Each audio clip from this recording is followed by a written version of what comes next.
اس وقت رات کا 1 بجا ہے اور لائٹ نہیں ہے اور بہت سارے لوگ اس وقت جاگ رہے ہوں گے.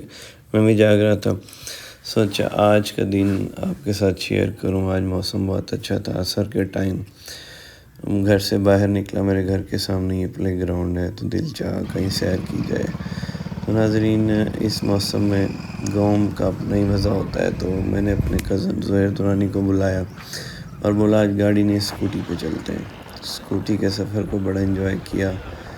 بہت مزہ آیا. بادل تھے، ٹھنڈی ٹھنڈی ہوا تھی اور گپ شپ کرتے. اچھا، اسکوٹی کی ڈرائیو بڑی مزیدار ہے کہ ناظرین، جب آپ بائک یا کسی بھی ایسی چیز پہ بیٹھے ہوتے ہیں نا، تو سب سے زیادہ تھکانے والی چیز ہوتی ہے وہ شور ہوتا ہے، اس بائک کا نوائز. اس کا نوائز نہیں ہے جس کی وجہ سے آپ کا سفر بہت مزے کا گزرتا ہے. گاؤں سے پہلے شروع میں قبرستان آتا ہے جہاں میرے اماں ابا سکون کی نیند سو رہے ہیں. تو سب اپنے بڑے بزرگ رشتہ دار ہیں. کوئی جوانی میں اس دنیا سے چلا گیا.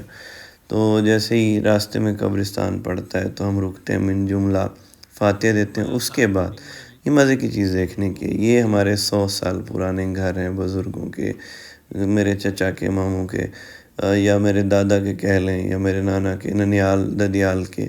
یہ جو دیوار آپ دیکھ رہے ہیں ناظرین، یہ 27 انچ موٹی ہے اور ٹھنڈی. تو تھوڑا تھوڑا یاد پڑتا ہے بچپن میں جب یہاں بجلی نہیں ہوتی تھی تو یہ دیواریں سردی گرمی سے اتنا زبردست قسم کا تحفظ دیتی تھی. یقین کریں اگر ہم ایسی کچی دیواریں اتنی موٹی بنا کے اے سی لگا لیں، بہت مزہ آئے گا. میری خواہش ہے.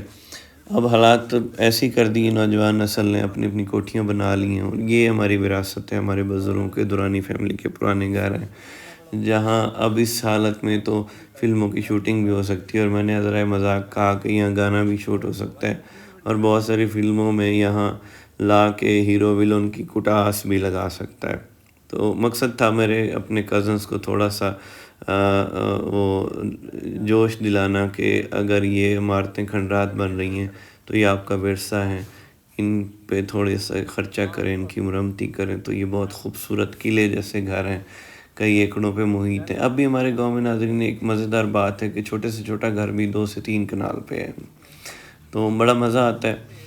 اور آج بڑی یادیں تازہ کیں کہ یہ فلاں رشتہ دار کا کمرہ تھا، یہ فلاں دادی نانی دادا لوگ رہتے تھے. اور یہ کمرے ناظرین، اس تب رواج ایک کمرے میں ایک بندے کا رہنے کا نہیں تھا. جیسے اب ہم پرائیویسی کے چکر میں بڑے تنہا سے ہو گئے ہیں کہ لاکھوں لوگوں کے ہوتے ہوئے بھی ہم اکیلے. بڑے بڑے کمرے بنائے جاتے تھے پوری پوری فیملی کے لیے. اور آپ کمروں کا سائز دیکھ لیں، پورشن دیکھ لیں اور کنسٹرکشن دیکھ لیں کہ جو ویدر ریزسٹنس میں کہہ سکتا ہوں کہ روشن دان دیکھیں. اور اپنے دور کی مطلب اس دور کے شاہکار یہ بنے ہوئے ہیں کہ جب اس وقت کنسٹرکشن کا جو دور تھا، رواج تھا. تو میں نے کزنوں کو کہا یا سارے قدیموں کو دے دو یا پھر ان کو جو ہے نا رینوویٹ کر کے ان میں رہائش رکھ کے دیکھو. اچھا جی، وہ گھر نکلنے کے بعد آئیں اب جو میرے کزنز پرانے گھر چھوڑ کے نئے گھروں میں شفٹ ہو گئے. یہ ڈیرہ ہے جناب عمران خان درانی کا، اکثر میرے ساتھ دیکھتے ہیں آپ. تو اس کے ڈیرے پہ ایک ایکسائٹمنٹ یہ ہوتی ہے کہ ہر جانور دیکھنے کو ملتا ہے. میرے بچے بھی ساتھ جائیں تو بڑا انجوائے کرتے ہیں کہ ان کے پاس وہ کاٹیا نسل کے کتے ہیں.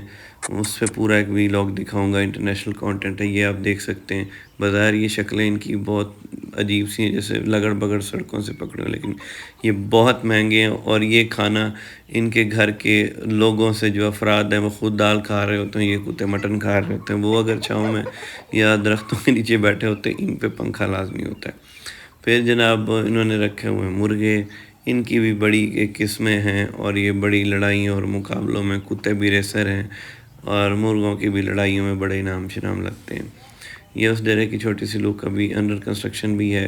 ہر بار اس کو جاتے ہیں، کہتے ہیں کہ یار تجھے اللہ پاک نے اتنا دیا ہے تو تھوڑا خرچ کر، اپنا لائف سٹائل ڈیرہ شیرہ مزید خوبصورت بنا. تو یہ جناب اس نے خوبصورت سے جانور رکھے ہوئے ہیں، اور کیونکہ اس کا پروفیشن کاشتکاری ہے تو بڑا مزہ آتا ہے.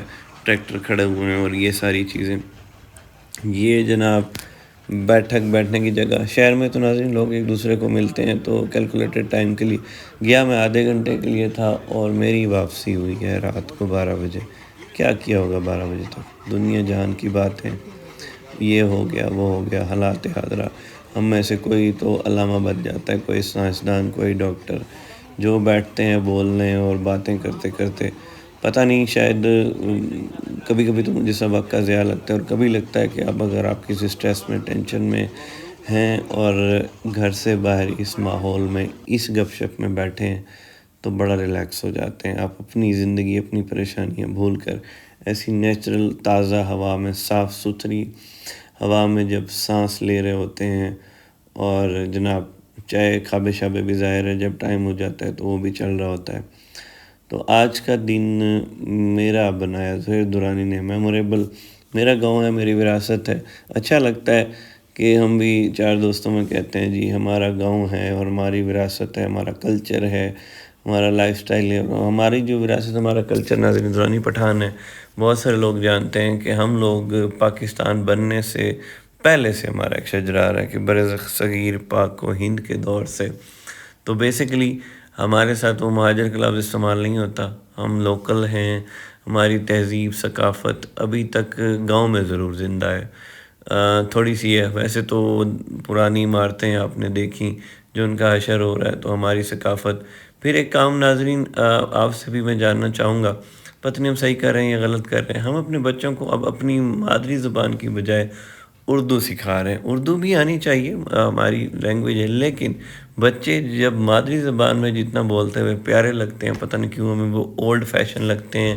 یہ پینڈو فیل آتی ہے کہ ہم سب نے جو دیہات میں بیٹھے ہیں، شہر میں بیٹھے ہیں، اپنے بچوں کو اردو سکھانا، بولنا سکھا دیا. اور کچھ تو سرائکی میں اردو بول رہے ہوتے ہیں اور کچھ اردو ایسی بولتے ہیں کہ انہیں سرائکی بولنی نہیں آتی. تو میرا خیال ہے کہ اپنی ثقافت کو زندہ رہنا چاہیے. بہرحال جی، کیسا لگا میرا ولاگ کمنٹ میں ضرور بتائیے گا. اللہ حافظ.